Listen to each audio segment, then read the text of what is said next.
I still remember the sound of their laughter. It was soft at first, the kind that floats through an open window on a calm afternoon. I thought nothing of it. Diana often came over for yoga, and my wife said she'd be by the pool that day. I even smiled as I squeezed lemons in the kitchen, thinking how lucky I was to have a wife who found peace in simple things. 2 glasses. Ice cubes. A small tray. When I stepped outside, the sunlight was blinding. The air smelled like wet grass and sunscreen. Their voices grew clearer as I approached, laughter, whispering, then silence. I rounded the corner, ready to joke about their yoga session. And then I froze. They weren't doing yoga. They were tangled together on the lounge chair, my wife and her best friend, the same woman who waved at me every Sunday, who brought wine to our dinners, who hugged our kids and called herself Aunt Diana. The glasses in my hand clinked. Ice cracked. Lemonade spilled over my fingers. Neither of them moved. My wife's eyes met mine, wide, terrified, searching for words that didn't exist. I didn't shout. Didn't drop the tray. Didn't even blink. I just set it down slowly on the table beside them, turned around, and walked back into the house. Inside, everything looked the same, the polished floor, the family photos, the faint smell of coffee and sunscreen. But it felt like walking through a crime scene. Every sound was too loud. Every memory too sharp. I set the empty tray on the counter and just stood there. My hands were sticky from the lemonade, my heartbeat slow and mechanical. I could hear their muffled voices from outside, whispers, hurried movement, then the sound of the pool gate closing. A minute later, bare feet on tile. "Wait," she said softly, almost breathless. "It's not what you think." I turned around. She'd thrown on a robe, hair still wet, eyes red. Diana was gone. "Then tell me," I said. My voice didn't sound like mine. She opened her mouth but nothing came out. Just trembling lips and shallow breathing. "Please," she finally said. "It was a mistake. It just happened." The words hit harder than the scene itself. It just happened.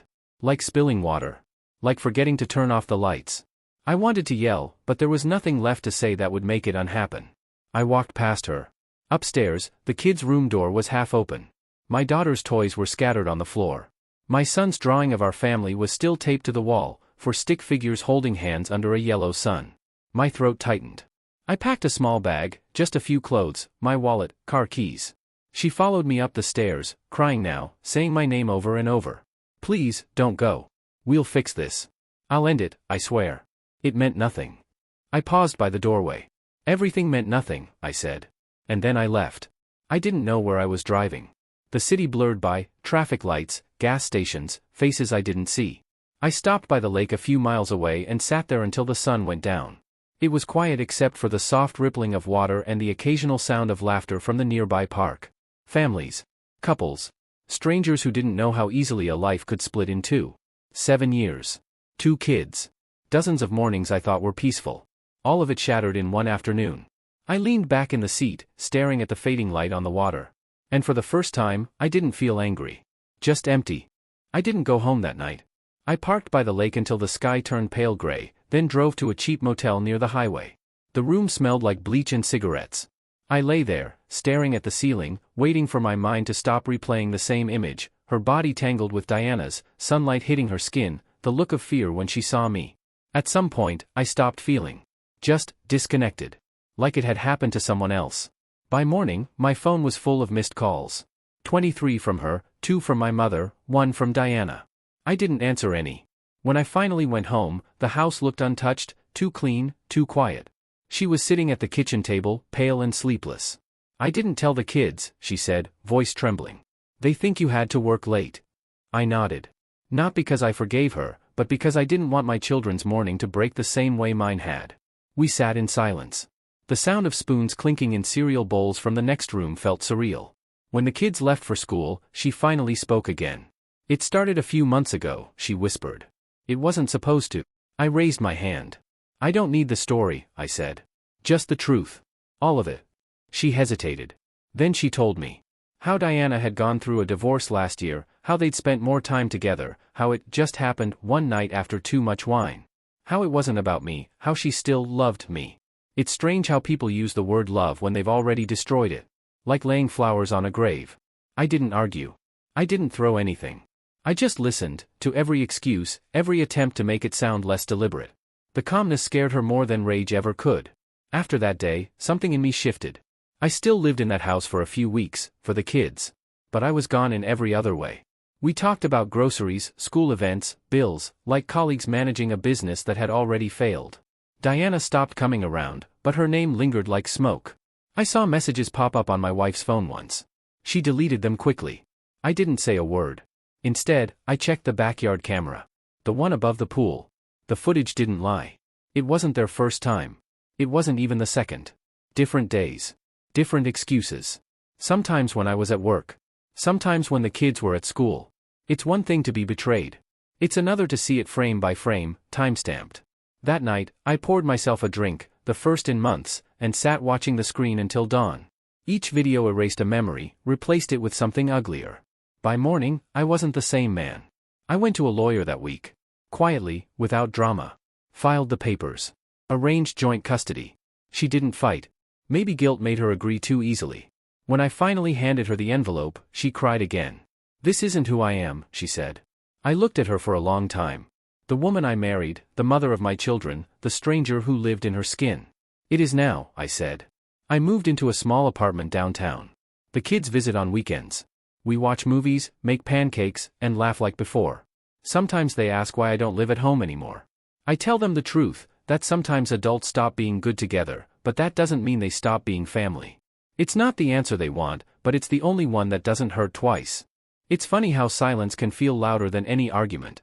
After I left, she kept messaging me, long paragraphs filled with apologies, promises, and empty words like healing and forgiveness. I didn't reply. I didn't block her either. I wanted her to keep talking into the void, never knowing what I'd do next. I wasn't planning revenge. Not at first. I just wanted peace. But peace never comes easily to the betrayed, it has to be earned, piece by piece, through quiet control. That control started small. I spoke to my lawyer again, updated a few clauses, secured the kids' college funds under my name only. Then I pulled the home security recordings onto a hard drive, the ones showing everything. I didn't need to use them. I just needed to know they existed. Proof has a strange kind of power. It calms you when anger tries to pull you apart. At work, people noticed I'd changed. I worked longer hours, closed 2 big deals, even got promoted. Success became my anesthesia, a way to numb what still burned under the surface. Then one afternoon, about 2 months later, I ran into Diana. She was in line at a cafe downtown, sunglasses on, pretending not to see me. But she did. Her hand trembled when she picked up her drink. I just nodded and said, "Afternoon." No confrontation. No scene. That was enough. The look on her face told me guilt had done its work far better than I ever could. Later that week, my wife texted me again, or ex-wife, I suppose. "Diana moved away. I'm trying to get therapy. I'm sorry again. Maybe someday we can talk." I didn't reply. I didn't delete it either. Just archived it, like evidence of an old case already closed. But revenge, as it turned out, didn't mean hurting her. It meant rebuilding without her. It meant showing her, and myself, that I could rise without bitterness. I sold the house. Bought a smaller one near the kids' school. The first night there, I sat on the floor among boxes, drinking beer and listening to the quiet hum of the refrigerator. The air felt clean, no scent of perfume, no echoes of betrayal. Just my own breathing, steady and real. Over time, the kids started to notice the difference too. At my place, they laughed more. Drew new pictures, ones without a sun and 4 stick figures. Now it was 3, me and them. And you know what? It didn't look broken. It looked complete in its own way. One evening, when my daughter asked if I still loved her mom, I told her the truth. "I love the part of her that gave me you. But that's all." That night, after they fell asleep, I finally let myself cry. Not from pain, from release. 7 years of loyalty, confusion, and trying to be the perfect husband had ended in silence and lemonade. But somehow, it led me here, to peace, to purpose, to something honest again. By the time I looked at the pool footage one last time, I didn't feel rage anymore. Just distance. Like watching a movie about people I used to know. I deleted it. That was my revenge, erasing her from the story she wrote with betrayal, and writing my own ending instead. A year has passed. Sometimes it feels longer, sometimes like yesterday. The pain isn't gone, it's just quieter now, like an echo you get used to living with. I still take the kids to the pool on weekends. Different pool, different house, but water has a way of pulling memories out whether you want them or not. Every time the sunlight hits the surface, I think of that day, the lemonade, the silence, the end of everything I thought was real. But then my daughter splashes me, my son laughs, and I realize that not everything ended that day. Some things just began again, in a new form. My ex-wife still calls sometimes. We keep it about the kids, schedules, school events, birthdays. Her voice is softer now, humbled maybe. She once told me she doesn't expect forgiveness, just hopes I'm happy. I didn't know what to say. Forgiveness isn't a switch you flip. It's a road you walk, alone, long after the apologies stop coming.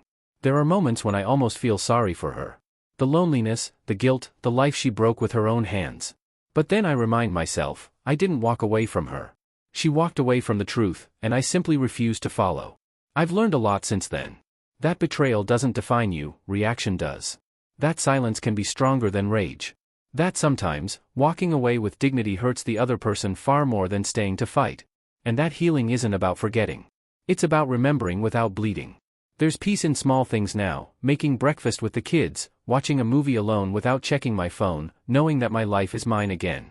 Sometimes, when the house is quiet and the lights are low, I think about the man I was before all this, the one who believed love meant safety. I envy his innocence, but I don't miss it. Because now I understand something he never did. Love without honesty isn't peace. It's a slow drowning. And I've finally come up for air. Closing line, for YouTube narration. I once brought my wife lemonade by the pool and found the truth instead. It destroyed the life I knew, but built the man I was meant to be.